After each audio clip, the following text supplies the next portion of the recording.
So, my BRO experience with a little something like this. First check, over trigger, 100 million to Destigade, crit to every second check, heal trigger. What are you at, 4? That's the second time I've ever hit my over trigger, period. Yeah, that's the second time I've ever hit over trigger in a game. I like it and I hate it. I like it for that little spice it adds where it can completely change the game, even if you're losing. So the plan was to perform somewhat decently at this event, and then present a fire deck profile to back it up, but I lost multiple games due to getting over trigger, 100 million heal trigger. I have serious depression, so I naturally blame everything on myself.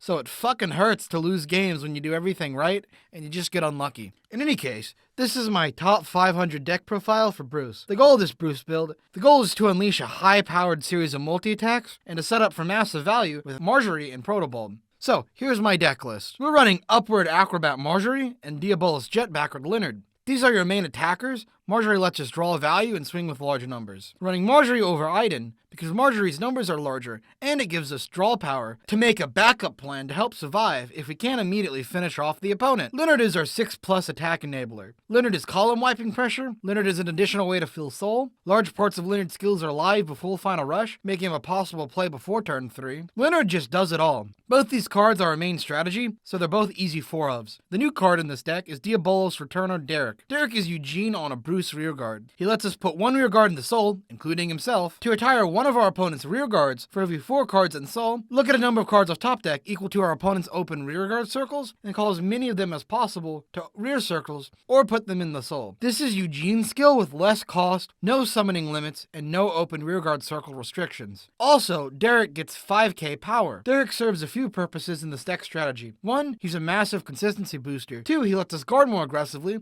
as we can always call out a board. And 3, he lets us save hand by not calling out units. When Derek is combined with Leonard, our opponent is put into a lose-lose-lose situation. Either they can call out a full board and get swept by Leonard, then call out a partial board and lose significant pressure with a strong Derek anyway, or they can call no rear guards and just suffer from no pressure and a full Derek effect. We're running 3 because my build needs to make room for strong rear guards and Derek isn't our main front row unit. Our 2 main boosters are Protobulb Dragon and Monitoring Gear Dober. Monitoring Gear Dober lets us put himself into soul after he boosts to buff another unit by 10k. This is mostly going to be used on Leonard to help force him to hit, and Dober is also a fantastic target to call out a soul by Leonard before you go for the big extra attack combo. Protobulb Dragon is our main value machine and the other half of our Leonard combo. I'll explain the Leonard combo in a later segment, but for now just know that this card lets us take advantage of the miscellaneous cards in our soul. You can grab us extra guard value with triggers or perfect guards, or you can get us a Persona ride if we want to secure a kill next turn. We run 4 Protobulb for his insane value and combo potential,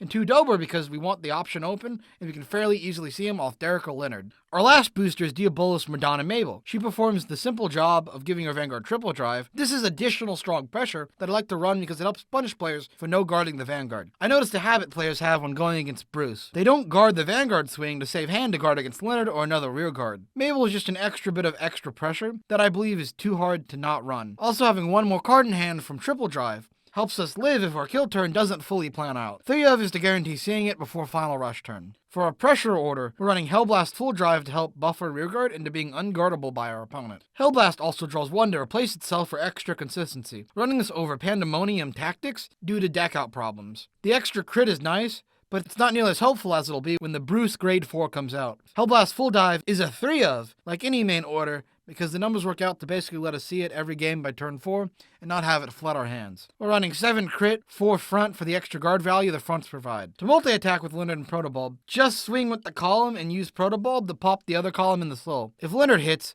call out whatever value you want to swing with. Usually for me, it's the Marjorie you popped in the soul from the Protobulb. But if Leonard gets a double hit, and we have a Leonard and Protobulb in soul, we can call out both of them to set up for another pass-through of the combo. I recommend going for this combo after Bruce restrands, so we can swing at the lower numbers first and let Bruce drives checks, possibly buff Leonard to make it more consistent. On the Mulligans. Mulligans for Bruce change significantly, depending on if you're going first or second. While you do always want cards like Leonard, Marjorie, and Derek, how much guard value you need increases going second. Going second, keeping at least 2 triggers going into matchups is a very safe idea. Hellblast Full Dive is a card that's just not worth it to keep going second. We need to live in the immediate and not die. In my opinion, just put back Mabel to try and dig for bigger pieces. On to matchups. Oh boy, we have a new best deck in the game, and the matchups reflect this. This deck doesn't really have any bad matchups, but a lot of decks do have abysmal matchups against this deck. Orphis kinda hurts this deck, but you can dodge Orphis long enough to win an event. Barrow Magnus also kinda can shred this deck, depending on the hand. This deck does just slap down the meta, though. The Roller Roll gets hit by both Leonard and Derek, Bastion gets beamed by Leonard, Prison struggles to imprison enough, and have it actually matter. For prices, Bruce is a pretty expensive deck, especially for Vanguard. Your upgraded triggers and perfect cards are going to add a lot of price to this deck,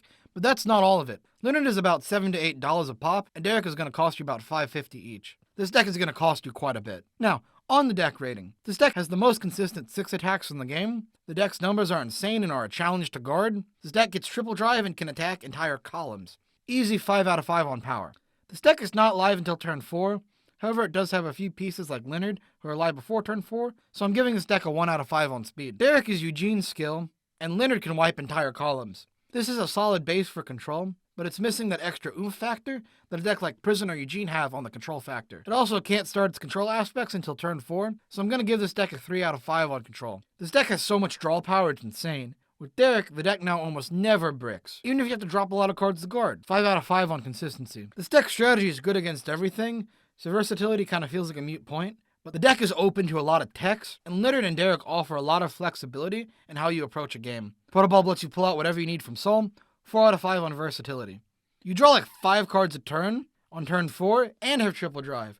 This deck soul charges so much for little cost, and Protobulb lets you pull out value. 5 out of 5 for value. I recommend this deck to everyone that likes winning. At least that's what I should say, but unfortunately for me, Over trigger, 100 million heal trigger. so I don't know anymore. This deck is the top of the tier list for obvious reasons, and is very fun to play as well. This deck rewards good players. Thanks for watching. I'm kind of burned out of Vanguard after BRO, but I have a few more videos coming out before set 3. I should at some point have Decklist for Seraph Snow when the new promo comes out, and Decklist for the token Rambu decks. In any case, thanks for watching.